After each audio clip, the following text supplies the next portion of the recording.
Hello everyone, I am CA Pulkit Jajodia from Panoramic education. इस session में हम कवर करने वाले हैं recently released revision test paper of CA final direct taxation examination of सितंबर 2025। ये आरटीपी के अंदर जो एमसीक्यू क्वेश्चंस होते हैं, इसमें जनरली बच्चे हमें क्वेरीज भेजते हैं कि सर इसका सिर्फ आंसर दिया है, डिटेल्ड सॉल्यूशन में हमें कुछ दिक्कतें हैं, इसीलिए उसमें थोड़ा हेल्प कर दीजिए। इसीलिए हमने ये सेशन रिकॉर्ड किया है ताकि आप इसके थ्रू हर एमसीक्यू की प्रॉपर डिटेलिंग समझ सके कि क्या पॉइंट पूछा गया था और आपको उसे कैसे सॉल्व करना चाहिए था। इन एमसीक्यूज के अंदर हम जो डिस्कशन करेंगे वहां कई सारे स्टैट्यूटरी अपडेट्स भी हुए हैं एंड देयर बाय अगर अभी तक आपने स्टैट्यूटरी अपडेट्स कवर नहीं किए हैं रेलेवेंट फॉर सितंबर 2025 एग्जामिनेशन, तो पहले उन्हें कंप्लीट कर लें, फिर ही इन क्वेश्चंस को सॉल्व करने जाएं। अदरवाइज पूरा केस सिनेरियो आप सॉल्व नहीं कर पाएंगे because it is related to recent updates जो आपके लिए फ्रेशली एप्लीकेबल किए गए हैं और हमें पता ही होता है कि उसके वैसे भी एग्जाम में आने के चांसेस थोड़े ज्यादा ही होते हैं। हां, हम इस सेशन में डिस्क्रिप्टिव क्वेश्चंस के सॉल्यूशन नहीं ले रहे बिकॉज वो दिया ही है, उसके अंदर वैसे कोई दिक्कत होनी नहीं चाहिए। बट स्टिल अगर आपको कोई डाउट हो तो आप जरूर हमें कमेंट बॉक्स में डाल देंगे, तो हम एज अर्ली एज पॉसिबल उसे केटर कर लेंगे। शुरू करते हैं हमारे एमसीक्यूज में केस सिनेरियो 1 के डिस्कशन के साथ, जिसमें दिया है Sugam private limited Mumbai is engaged in manufacturing of ceiling fans and exporting the same to various associated and other enterprises worldwide. The income tax assessment for assessment year 22-23 was completed by making reference to TPO. तो international transaction आपने किया होगा किसी associated enterprise के साथ and thereby एओ ने assessment के वक्त उस केस को टीपीओ को रेफर कर दिया और टीपीओ ने आपकी आर्म्स लेंथ प्राइस कंप्यूट करके 855 लाख का एनहांसमेंट कर दिया आपकी टोटल इनकम में। The company applied for APA. आप जानते हैं सेक्शन 92 सीसी हम रीड करते हैं तो उसमें एडवांस प्राइसिंग एग्रीमेंट के लिए आप अप्लाई कर सकते हैं फॉर 5 कंसेक्यूटिव प्रीवियस ईयर्स। आपने अप्लाई किया है मार्च 2024 में और उसे साइन किया गया है जुलाई 2024 में। हम जानते हैं जिस साल साइन करते हैं वो पहला प्रीवियस ईयर होता है, यानी प्रीवियस ईयर 24-25 पहला प्रीवियस ईयर होगा प्लस 4 मोर प्रीवियस ईयर्स। तो असेसमेंट ईयर अगर हम देखने जाएं तो हमारा 25-26 पहला असेसमेंट ईयर होगा। आपके रेफरेंस के लिए 5 प्रीवियस ईयर्स हमने मेंशन कर रखे हैं, ये आपके 5 प्रीवियस ईयर्स होंगे जिसके दौरान आप एडवांस प्राइसिंग एग्रीमेंट अप्लाई कर रहे हैं और इसे साइन कर लिया गया है। फिर दिया है the tax assessment for assessment year 21-22 was regarding ALP of international transaction disputed before tribunal। Tribunal तक वो केस पहुंच गया जिसमें ट्रिब्यूनल ने जो असेसमेंट हुआ था उसे सेट असाइड करके असेसिंग ऑफिसर को कहा इसे फिर से करके आओ, यानी इसे रेफर बैक कर दिया। यानी ट्रिब्यूनल तक केस गया था और उसे रेफर बैक किया गया टू द लोअर अथॉरिटीज इन जून 2024, यानी एपीए साइन करने के पहले हो गया ये सब। The company also applied for roll back benefit. अब आप रोल बैक के बारे में अगेन जानते हैं कि अगर आप रोल बैक अप्लाई करेंगे तो पिछले 4 कंसेक्यूटिव सालों के लिए करना है, यानी इन 5 सालों के पिछले वाले 4 कंसेक्यूटिव साल मैंडेटरी। हालांकि उसके अंदर कुछ नॉन एप्लीकेबिलिटी अगर हिट हो गई तो उन सालों के लिए आप रोल बैक नहीं कर पाएंगे। साइंड इन दिसंबर 2024।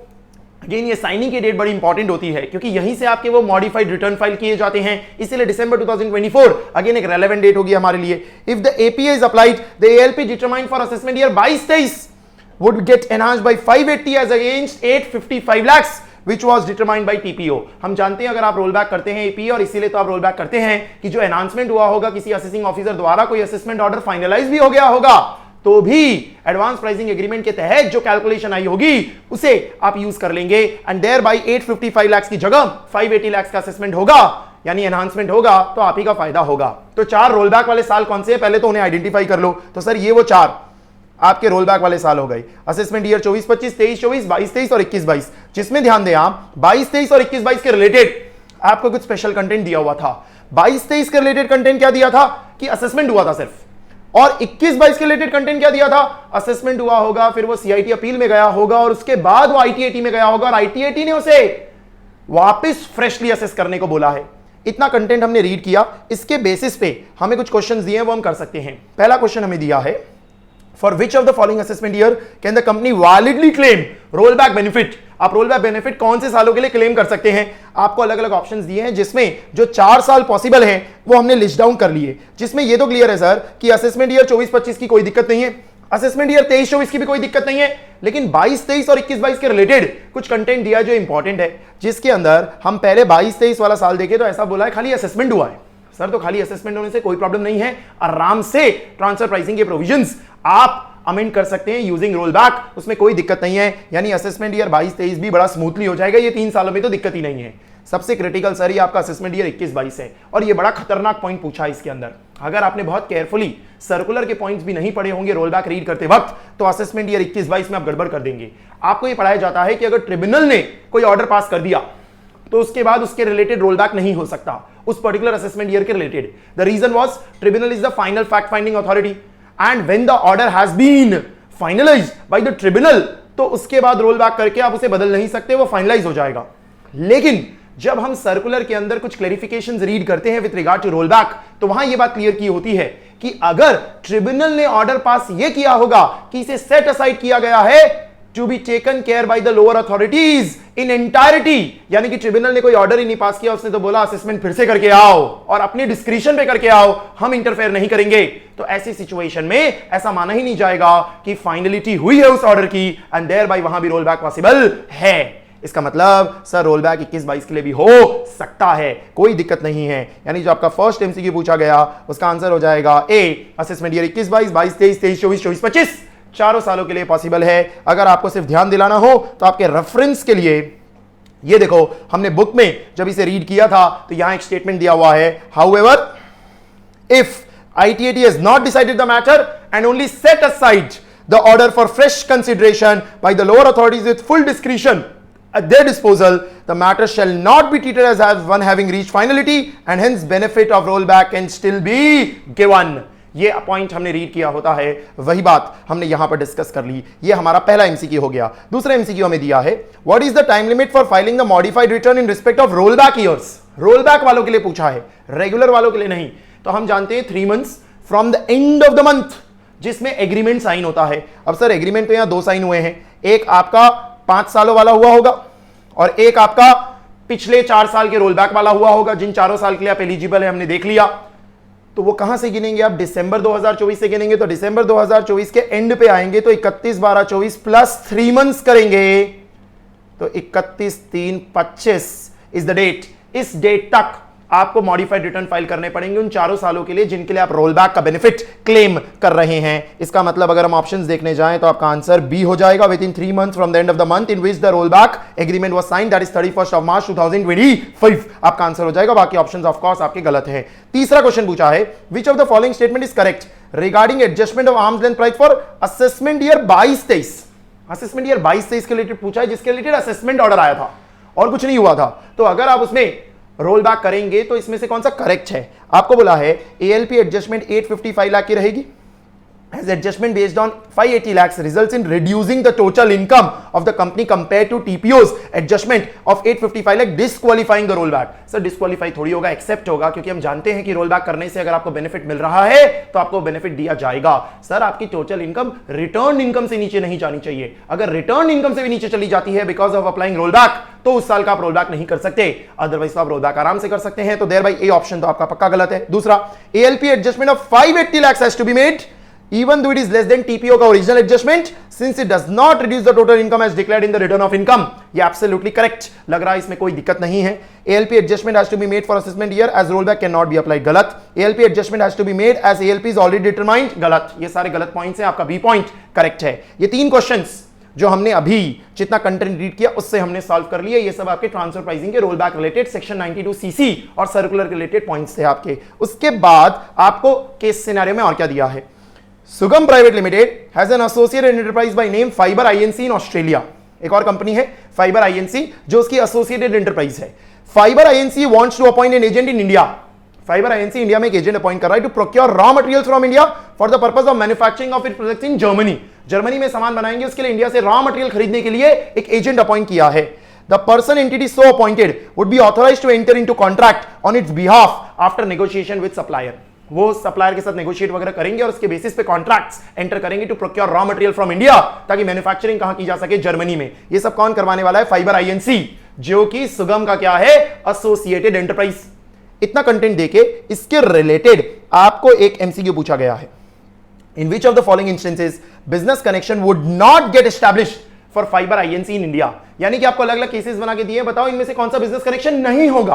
तो आपको बिजनेस कनेक्शन सुनते याद आना चाहिए सेक्शन नंबर 9 सबसेक्शन 1 क्लॉज 1, जिसमें हम बिजनेस कनेक्शन में एक्सप्लेनेशंस पढ़ते हैं। एक्सप्लेनेशन 1, 2, 2A, ये सारे एक्सप्लेनेशंस हम रीड करते हैं, जिन एक्सप्लेनेशंस का हमें यहां इस्तेमाल करना होगा ये डिसाइड करने के लिए कि बिजनेस कनेक्शन बनेगा या नहीं। तो आपको बोला है बिजनेस कनेक्शन नहीं बनना चाहिए। तो फर्स्ट पॉइंट, अगर उन्होंने ब्रांच ऑफिस पुणे में एक ब्रांच ही खोल दी तो सर बिजनेस कनेक्शन बनी गया ना, आपने तो फिक्स्ड एस्टैब्लिशमेंट ही बना दिया, तो देयर बाय ये ऑप्शन तो करेक्ट नहीं हो सकता। आपने एक लाइजनिंग ऑफिस खोली, सर लाइजनिंग ऑफिस कोई मेन ऑफिस नहीं है आपकी, but it was for finalising the contract. Sir contract finalise करना मतलब कि आपका बिजनेस कनेक्शन बन गया, देयर बाय ये भी आपका आंसर नहीं हो सकता। तीसरा, appointing mister X as an agent in Kolkata for procuring the raw material, interacting with potential customer for promoting the products, X X as an agent in India for several other companies which are not related in any manner to Fibre INC. यानी जिस agent को appoint किया है वो इनके लिए potential customers identify करता है, उनसे इंटरैक्ट करता है, कहीं ऐसा नहीं बोला फाइनलाइज करता है या उनका स्टॉक मेंटेन करता है हैबिचुअली या कॉन्ट्रैक्ट को क्लोज करने का ऑथराइजेशन, ऐसी कोई बात नहीं बोली। और ऐसा बोला और लोगों के लिए भी करता है, जिन और लोगों के लिए करता है उससे भी फाइबर एजेंसी का कोई लेना देना नहीं है। कहीं ऐसा पता चला फाइबर एजेंसी उसे कंट्रोल करती है या वो फाइबर एजेंसी को कंट्रोल करता है, ऐसा कुछ नहीं है। इतना पढ़ने पर लग रहा है ये इंडिपेंडेंट एजेंट है, और अगर इंडिपेंडेंट एजेंट होता है तो बिजनेस कनेक्शन नहीं बनता। स्टिल हम लास्ट ऑप्शन पढ़ लेते हैं, mister Y as an agent for finalising contract, finalising कर दिया आपने कॉन्ट्रैक्ट तो देयर बाय वो बिजनेस कनेक्शन बन गया आपका। इसका मतलब आपका आंसर सी हो जाएगा फिफ्थ का। ये एक छोटा सा एमसीक्यू इन्होंने इस कंटेंट पे पूछा हुआ था। नेक्स्ट आपको क्या दिया है, Sugam private limited borrowed 100 lakhs from triple INC USA on 1st of July 2019 under a loan agreement approved by the central government. इतना पढ़ने पे आपके दिमाग में सेक्शन 115A चलना शुरू हो गया होना चाहिए, जहां हमने पढ़ा होता है कि अगर कोई लोन एग्रीमेंट इंटर किया गया है तो उसके ऊपर जो इंटरेस्ट की रेट होती है वो आपकी 5% रहती है इन अ पर्टिकुलर सिनेरियो, जब वो एंटर किया गया है बिटवीन सर्टेन स्पेसिफाइड डेट्स, और यहां पर वो एंटर किया गया है 1 जुलाई 2019 को।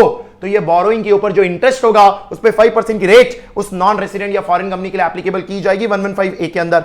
Interest is payable half yearly in foreign currency at 4% per annum on every half year, that is on 31st December and 30th June। 31st December और 30th June को दो डेट्स दी हुई है। For half year ended 31st December, interest was paid on 28th Feb after deducting tax on source। आपको 31st December का जो 6 months and हुआ था उसके रिलेटेड ही करने बोला है कि आपने उसके ऊपर टीडीएस काटा, और टीडीएस काटा जिस दिन आपने इंटरेस्ट पे किया ऑन 28th Feb। पे किस दिन करना था, ड्यू किस दिन हुआ था 31st December, लेकिन आपने इसे पे कब किया 28 फरवरी, और आपने टीडीएस काटा भी इसलिए 28 फरवरी को। जबकि हम जानते हैं इंटरेस्ट के अंदर जब आप टीडीएस काटते हैं तो इट इज क्रेडिट और पेमेंट व्हिचएवर इज अर्लियर, यानी आपका टीडीएस डिडक्टिबल किस दिन का था, 31st of December का था, बट आपने जब पे किया तब आपने टीडीएस काटा।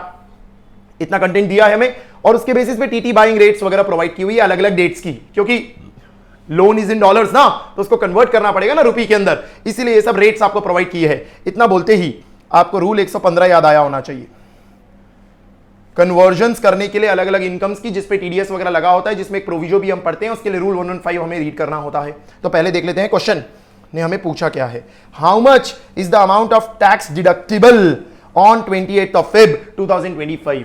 तो यह मैंने आपके इजी करने के लिए इसे सॉल्व करके रखा हुआ है। बगल में क्या दिया हुआ है आपको क्वेश्चन के अंदर, कितना लोन का अमाउंट है, 100 lakhs USD। तो 100 lakhs USD पे 4% होगा, बट हम खाली 6 महीने की बात कर रहे हैं तो 4% इंटू 6/12 होगा। तो पहले तो आपने क्या किया, 100 लाख USD इंटू 4% इंटू 6/12 कर दिया, तो आपका 2 लाख USD निकल के आ गया।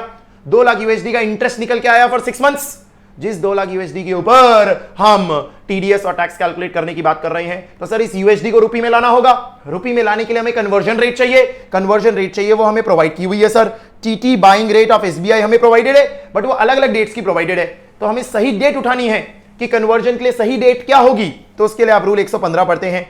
आपको रूल 115 अगर हम रेफर करें तो ये हमने रूल 115 देखा होता है, जिसमें कन्वर्जन की बात करते हैं, जिसमें ये इंटरेस्ट इनकम की बात हो रही है, विच इज नॉट सिक्योरिटीज, तो ये तो नहीं लगेगा, बट इसे यहां कवर कर लिया जाएगा। इनकम हाउस प्रॉपर्टी की है, पीजीबीपी है, not being referred into clause D, not being by way of dividend interest on securities. तो देयर बाय इसके अंदर date of last day of previous year of assessee होता है, last day of previous year of assessee. तो हमारे case में तो sir last day of previous year of assessee 31/3/25 बन रहा है, बट आपने इसी के अंदर एक प्रोविजो पढ़ा होता है, और प्रोविजो क्या पढ़ा होता है, in respect of income refer to in clauses A to F payable in foreign currency from which tax has been deducted at source. TDS काटा है आपने 28 फरवरी को, the date on which the tax required to be deducted की date आपको उठानी होती है, यानी उस दिन का आपको कन्वर्जन करना रहता है। The date on which the tax was required to be deducted, ना कि इट हैज बीन डिडक्टेड, यानी जिस दिन डिडक्टिबल होता है। तो अगर हम यहां पर देखने जाएं तो आपका ड्यू किस दिन हो गया था, 31 दिसंबर 2024 को, और आपने पे किस दिन किया था, 28 फरवरी 2025 को। तो आपको वो डेट देखनी है जिस दिन वो डिडक्टिबल हुआ था। तो सर डिडक्टिबल तो 31 दिसंबर 2024 को ही हो गया था ना। इसका मतलब आपके लिए कौन सी यूएसडी की रेट रेलेवेंट होगी? 72। आप 72 पे उसे कन्वर्ट कर लेंगे। 72 पे हमने उसे कन्वर्ट किया तो हमारा रुपी टर्म्स में अमाउंट आ गया 1,44,00,000। 1,44,00,000 पे अब आप टीडीएस काटेंगे तो सर टीडीएस की रेट चाहिए। तो टीडीएस की रेट आपको सेक्शन 195 में दी होती है, जिसमें आपको रेट्स इन फोर्स यानी सेक्शन 115A की रेट से उठानी होगी, जिसमें सेक्शन 115A के अंदर जो हमारी रेट होती है वो अगेन हमने रीड की हुई होती है। अगेन सिर्फ आपके रेफरेंस के लिए अगर हम देख ले तो ये रहा, under a loan agreement between 1712 से लेकर 3623 के बीच में होगा तो उस केस में जो इंटरेस्ट लगेगा नॉन कॉर्पोरेट नॉन रेसिडेंट और फॉरेन कंपनी के ऊपर वो 5% के रेट पे उसका टैक्स कैलकुलेट किया जाएगा। तो 5% की आपकी टैक्स रेट हो गई। सर ये तो खाली बेस टैक्स होता है आपका, इसके अलावा इसके अंदर सरचार्ज और सेस की भी बात की जाती है, क्योंकि नॉन रेसिडेंट है तो 4% सेस तो होगा ही। सरचार्ज तो डिपेंड करता है अमाउंट पे। अमाउंट कितना है? 1,44,00,000। 1,44,00,000 है सर। और ये क्या है? एक कंपनी है ना जिसकी हम बात कर रहे हैं। किसकी बात कर रहे हैं? From triple INC. Triple INC एक कंपनी है, एक फॉरेन कंपनी है। फॉरेन कंपनी के केस में सरचार्ज 1 करोड़ के ऊपर गया तो 2% होता है, और 10 करोड़ के ऊपर गया तो 5% होता है। यहां 1,44,00,000 है तो देयर बाय आपका सरचार्ज का रेट यहां मैंने आपको लिख के दिया है 5% बेसिक टैक्स रेट हो गया, 2% उसके ऊपर सरचार्ज हो गया, 4% उसमें सेस हो गया, तो इफेक्टिव रेट 5.304% हो गई। जो आप इसके ऊपर लगाएंगे तो आपका आंसर आ जाएगा 7,63,776। ये आपका ए आंसर निकल के आ गया। ये क्वेश्चन नंबर 4 हमारा कंप्लीट हो गया। इसके बाद एक छोटा सा पॉइंट और हमें क्या दिया हुआ है? Sugam private limited exported its product to an unrelated party Midland, unrelated है, Canada, did not maintain the prescribed document information of sales made during the financial year aggregate sale। आपने 12 करोड़ की थी, आपने एक अनरिलेटेड पार्टी को 12 करोड़ की सेल की और उसके रिलेटेड आपने वो इंफॉर्मेशन डॉक्यूमेंट्स वगैरह जो सेक्शन 92D में हम पढ़ते हैं वो मेंटेन नहीं किया, तो देयर भाई आपके ऊपर क्या कार्रवाई हो सकती है? तो उसके रिलेटेड आपको एक क्वेश्चन पूछा गया है, what would be the quantum of penalty? कितनी पेनल्टी लगाई जाएगी on failure to maintain and keep records of its transaction with Midland limited? ये बाउंसर क्वेश्चन है। ये बाउंसर क्वेश्चन इसलिए है क्योंकि जनरली कोई भी बच्चा यहां क्या करेगा? सर 2% ऑफ द वैल्यू हम जानते हैं, आप वो लगा दोगे, 12 करोड़ की वैल्यू भी दी है, 2% भी दिया है, और आप 12 करोड़ पे 2% करके फटाफट आंसर टिक कर दोगे और वहां गड़बड़ हो जाएगी, क्योंकि ये अनरिलेटेड एंटरप्राइज है। सर ये इंटरनेशनल ट्रांजेक्शन ही नहीं हुआ, और इंटरनेशनल ट्रांजेक्शन ही नहीं हुआ तो कोई फेलियर ही नहीं है। जब कोई फेलियर ही नहीं है तो किस बात की पेनल्टी? आपका आंसर क्या हो जाएगा? डी, इट विल रिमेन निल। कितनी छोटी सी बारीक बात है जो आपको ध्यान में रखनी यहां जरूरी थी। ये हमारा केस सिनेरियो 1 के 6 एमसीक्यूज कवर हो जाते हैं। अब हमारे आ जाते हैं हम नेक्स्ट केस सिनेरियो पे। केस सिनेरियो 2 हमें क्या प्रोवाइड किया हुआ है?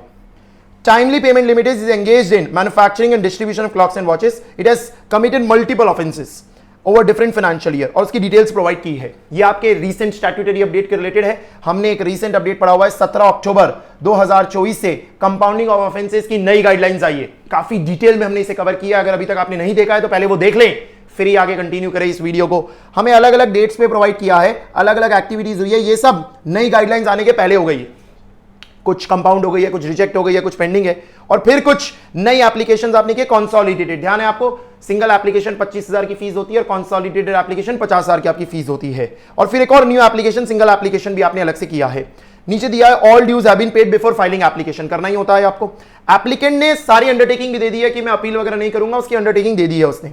कंपाउंडिंग फीस बता दी है, पेड है। जो सिंगल वाली है उसके लिए 25,000 और जो कंसोलिडेटेड उसके लिए 50,000। कंपनी ने टीडीएस डिपॉजिट करने में डिले किया इस फाइनेंशियल ईयर के पहले क्वार्टर में for 135 days. However no prosecution proceeding yet commenced, has paid all the TDS वगैरह वगैरह। आपको अज्यूम करने बोला नॉर्मल कंपाउंडिंग चार्ज 45,000 है, क्योंकि नॉर्मल कंपाउंडिंग चार्ज आपके सिलेबस का पार्ट नहीं है, इसलिए आपको बोला है नॉर्मल कंपाउंडिंग चार्ज मान के चलो 45,000 है, उसके बेसिस पे क्वेश्चन सॉल्व करो। क्वेश्चन वाइज ही जाते हैं। पहला क्वेश्चन क्या दिया है? As per the guidelines of compounding of offence, how will the application dated 20th of July 2024 pending as on 17th of July 2024 be treated? हमने बात पढ़ी थी कि सर नई गाइडलाइंस आ जाने की वजह से जो पुराने आपके एप्लीकेशन पेंडिंग है वो अब नई गाइडलाइंस के तहत ही प्रोसेस किए जाएंगे। आपको फिर से एप्लीकेशन फाइल करने की जरूरत नहीं है और आपसे कोई फिर से फीस नहीं मांगी जाएगी, लेकिन उसे प्रोसेस न्यू गाइडलाइंस के तहत किया जाएगा। उसी रिलेटेड आपको एक क्वेश्चन पूछा गया है। पहला, क्या उसे डीबार्ड कर दिया जाएगा? नहीं। क्या उसे प्रीवियस गाइडलाइंस के तहत डिस्पोज किया जाएगा? नहीं। क्या उसे ऑटोमेटिकली रिजेक्ट कर दिया जाएगा? नहीं।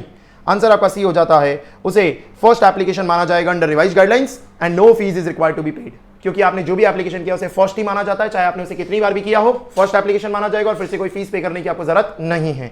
नेक्स्ट क्वेश्चन पूछा है, what rate of compounding shall be applicable on compounding offence under section 275A for financial year 23-24 included in the consolidated application. तो अगर हम कंटेंट पे जाएं तो कंटेंट के अंदर 275A यहां कहीं नहीं आया, सीधे यहां आया। जब आपने कंसोलिडेटेड एप्लीकेशन फाइल किया तो पहली बार किया है अपने 275A के ऑफेंस के रिलेटेड न्यू गाइडलाइंस के तहत, पुराना तो आपका कुछ भी नहीं था, ना पेंडिंग ना रिजेक्टेड ना व्हाटएवर, तो ये पहली बार ही आपने किया। तो सर उस केस में पूछा है कि कितना कंपाउंडिंग का अमाउंट होगा, तो आप जानते हैं ऐसी सिचुएशन में तो नॉर्मल रेट ही लगेगा, क्योंकि कोई मल्टीपल एप्लीकेशन नहीं हुई है, सेकंड थर्ड टाइम नहीं हुई है, फर्स्ट एप्लीकेशन है आपकी, सिंपल नॉर्मल रेट लगेगा। What about 276B? 276B में क्या होगा? तो अगेन हम यहां कंटेंट देखने जाएं तो 276B यहां पहली एक बार आया, फिर 276B यहां दूसरी बार आया, फिर 276B यहां तीसरी बार आया, और उसी के रिलेटेड हमसे पूछा गया है कि क्या किया जाएगा 276B के रिलेटेड, और फिर यहां 276B आपका चौथी बार आया। 4 टाइम आपके 276B को रिपीट किया गया है। क्वेश्चन क्या है वो हम क्लियर कर लेते हैं। For financial year 16-17 included in consolidated, consolidated वाला बोला है, कंसोलिडेटेड बोला है मतलब ये थर्ड वाले की बात हो रही है। बट सर यहां केयरफुल होना है आपको, भले थर्ड वाले की बात हो रही है बट जो इसके पहले वाले दो हैं वो दोनों के दोनों आपके प्रीवियस वाले हैं, और जब प्रीवियस वाले होते हैं तो हमने क्या बोला होता है, उनको दो नहीं माना जाएगा, उनको एक माना जाएगा, और अगर उनको एक माना गया तो फिर इसको तीसरा थोड़ी माना जाएगा, इसको दूसरा माना जाएगा, और इसको चौथा थोड़ी माना जाएगा, इसको तीसरा माना जाएगा। एंड हमें अभी पूछा गया है फाइनेंशियल ईयर 16-17 कंसोलिडेटेड वाले का बताओ, तो दूसरा एप्लीकेशन हो गया, दूसरा एप्लीकेशन हो गया मतलब जो नॉर्मल रेट आपने पढ़ी थी उसका 1.2 टाइम्स करना पड़ेगा आपको। तो देयर बाई जो क्वेश्चन में हमें पूछा गया है कि कितना अमाउंट होगा, तो आंसर हो जाता है आपका भी 1.2 times of the compounding rate. फिर पूछा है what about compounding charges for application filed on 18/12/2024 for 276B। अब जो 276B है वो ये वाला पूछा है, 18/12/2024 मतलब तीसरा हो गया ना, वो तो हमने समझ लिया, पहले वाले दो मर्ज हो गए, दूसरा एक और हो गया और एक ये तीसरा हो गया, तीसरा हो गया, तो सर 1.4 टाइम्स हो जाता, 1.4 टाइम्स ऑफ 45,000 का 1.4 टाइम्स हो जाएगा। बट यहां पर एक इंपॉर्टेंट बात ध्यान में रखने वाली है, सर आपका प्रोसिक्यूशन इनिशिएट इस दिन हुआ पर आपने एप्लीकेशन 18/12/2024 को किया, from the end of the month से 12 महीने के अंदर अंदर करना होता है। अगर from the end of the month से 12 महीने के बाद किया तो हमने कहा था कि जो भी आपने कंपाउंडिंग अमाउंट पढ़ा उसका 1.5 गुना कर दिया जाएगा, 50% से उसे इंक्रीज कर दिया जाएगा। इसका मतलब यहां पर अगर हम केस देखें तो आपका कैलकुलेशन क्या होने वाला है, सर 45,000 तो था ही, उसका 1.4 करेंगे और फिर उसका 1.5 कर देंगे, यानी 45,000 का 1.4 इंटू 1.5, तो आपका आंसर 94,500 निकल के आ जाता है। लास्ट क्वेश्चन नंबर 11 इसमें पूछा है whether application of compounding can be filed for third quarter of financial year 24-25। यहां पर आपको एक कंटेंट दिया था कि आपने जो डिले किया है डिपॉजिट में और प्रोसिक्यूशन वगैरह कमेंस नहीं हुआ है, आपने टीडीएस वगैरह सब पे कर दिया है, क्या आप उसके रिलेटेड एक एप्लीकेशन फाइल कर सकते हैं? तो आपको ऑप्शंस में क्या दिया है, no application for compounding can be filed only after initiation. ऐसा नहीं है, हमने पढ़ा होता है प्रोसिक्यूशन इनिशिएट होने के पहले भी कर सकते हैं। No application cannot be filed for offence related delay in deposit of TDS, ऐसा बिल्कुल नहीं है। Delay in deposit of TDS जो 276C और 276CC है उसके लिए भी आप कंपाउंडिंग कर सकते हैं, क्योंकि हमने कहा था all offences are compoundable in our income tax except वो जो बेनामी प्रॉपर्टी वाले या ऐसे कुछ स्पेसिफिक केसेस हमने पढ़े थे, बस वही नहीं थे, बाकी तो सब अदरवाइज होंगे, जिसमें भी prior approval chairman of CBDT का लगता है तो हो जाते हैं, बट अदरवाइज तो सब कुछ ही कंपाउंडेबल है। Yes application can be filed even if proceedings are not yet commenced, correct, this is your correct option. Last में बोला they have already paid the TDS, no further action required, ऐसा कुछ नहीं होगा सर, कंपाउंडिंग तो आप करवा ही सकते हो, भले प्रोसिक्यूशन इनिशिएट नहीं हुआ उसके पहले आप सामने से जाना चाहें तो आप जा सकते हैं। ये हमें क्वेश्चन नंबर 11 कवर कर लिया, ये केस सिनेरियो हमारा हो गया। नेक्स्ट जो हमें क्वेश्चन नंबर 12 दिया हुआ एक इंडिपेंडेंट एमसीक्यू है which is related to black money act. Easy है क्वेश्चन बड़ा। सर्च कंडक्ट किया गया इनकम टैक्स डिपार्टमेंट द्वारा in the premises on this date, it has come to the notice that mister Surya Prakash has earn income to the tune of this much in country X during previous year 2021। Further income tax department notice the existence of undisclosed gold jewellery which was purchased on this date, neither this income nor the asset have any bearing to income chargeable under the provisions of income tax act. इन पे income tax act के provision नहीं लगे हैं। The jewellery had been purchased for this much, value as per the value recognised is this much on this date and this much on this date, Which of the following is correct with reference to the taxability? अलग अलग 4 statements दिए और बताया कि बताओ इनमें से कौन सी स्टेटमेंट्स आपके करेक्ट है। तो देखो अगर आप इस क्वेश्चन के अंदर देखो तो 5 लाख की इनकम डिस्कवर हुई है जो ड्यूरिंग द प्रीवियस ईयर 2021 की है, तो एक तो ये 2021 में ही टैक्सेबल किया जाएगा, अनडिस्क्लोज इनकम जिस साल की होती है उसी साल टैक्सेबल की जाती है, और जो गोल्ड ज्वेलरी है वो अनडिस्क्लोज एसेट है। जो अनडिस्क्लोज एसेट होती है वो सर उस दिन की नहीं होती जिस साल को वो बिलोंग करती है, वो उस साल की होती है जिस साल उसे डिस्कवर किया जाता है। तो आपको क्वेश्चन के अंदर प्रोवाइड किया है कि ये उस दिन डिस्कवर हुई थी 25/3/25 को, जब सर्च वगैरह कंडक्ट की गई थी, जिस दिन उनके नजरों में आया। कब आपने परचेज की मुझे उससे क्या मतलब है, एंड देयर बाय इसके लिए जो आपका प्रीवियस ईयर होगा वो 24-25 होगा, तो अनडिस्क्लोज इनकम के लिए प्रीवियस ईयर 20-21 होगा, और अनडिस्क्लोज एसेट के लिए प्रीवियस ईयर 24-25 रहने वाला है, 24-25 रहने वाला है, जिसमें वैल्यूएशन अलग अलग दी है। सर खरीदा 4.2 में था, 5.2 की इस दिन वैल्यू है, 5.3 की इस दिन वैल्यू है। हमने ये बात पढ़ी होती है वैल्यूएशन के अंदर कि सर जिस दिन नोटिस में आया उस साल के प्रीवियस ईयर के फर्स्ट डे पे जो वैल्यू है वो लेनी है। फर्स्ट डे पे आपकी वैल्यू कितनी है 5.2 लाख, तो आप 5.2 लाख कंसीडर करेंगे। अब उसके बेसिस पे आपको बोला है फर्स्ट, क्या दोनों के दोनों प्रीवियस ईयर 24-25 में आएंगे? नहीं। क्या अनडिस्क्लोज एसेट 22-23 में आएगा और प्रीवियस ईयर 20-21 में इनकम आएगी? नहीं। क्या अनडिस्क्लोज एसेट 24-25 में आएगा और इनकम 20-21 में आएगी? Yes, this is correct. Value of undisclosed asset क्या 4.2 होगी? नहीं। क्या वैल्यू ऑफ अनडिस्क्लोज एसेट 5.2 होगी? यस। क्या 5.3 होगी? नो।